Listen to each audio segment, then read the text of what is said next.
यदि रोने वाले के साथ कोई रो दे तो वह व्यक्ति श्रेष्ठ कहलाता है। महादेवी महान कहलाती है। दूसरों के दुख को अपना दुख तो केवल वही समझ सकता है जिसका हृदय दर्पण की भांति स्वच्छ हो।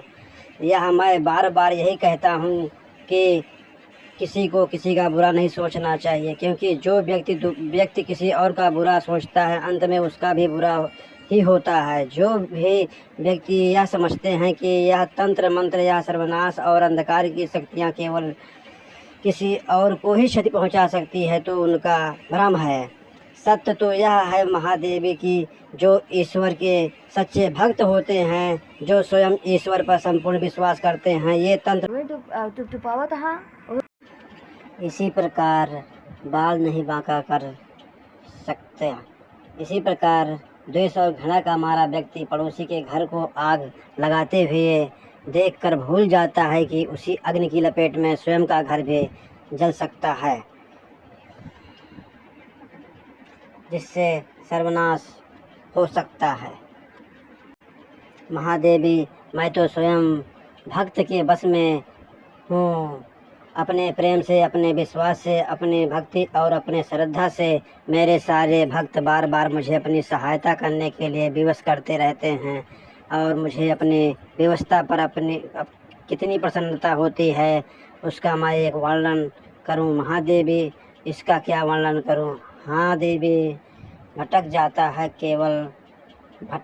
है, परंतु जब एक नारी डगमगाती लगती है तो परिवार डगमगा जाता है। उसी प्रकार जब एक शिष्य भटकता है तो केवल एक छात्र भटक जाता है। परंतु एक गुरु भटकता है महादेवी, तो समस्त समाज भटक जाता है। महादेवी, जो मृत्यु से डरे तो वह जीवन जीने के लिए सिद्धांतहीन समझौते करने लगते हैं और ऐसे सिद्धांत ही जीवन की मृत्यु से भी बुरा।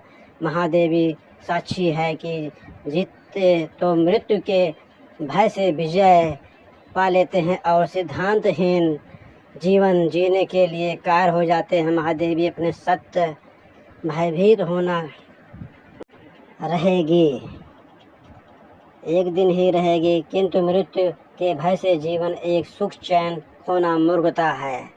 जिस प्रकार अग्नि सूखी लकड़ी को सरलता से जला देती है, उसी प्रकार क्रोध सुंदर भावनाओं को सहजता से भस्म कर देती है। वो मेरे विरोधी हैं, इसीलिए मेरा विरोध करने की धुन में वो विवेक तो क्या स्वयं को भी भूल जाते हैं। मेरे विरोध करने की भावना उनकी विद्वता पर भारी पड़ चुकी है महादेवी, और अब दैत्य गुरु शुक्राचार्य कोई भी सीमा पार कर सकते हैं। आचार्य है कि दैत्य गुरु शुक्राचार्य यह भी नहीं जानते कि सीमा से अधिक विरोध करने ही दुख का कारण बन जाता है।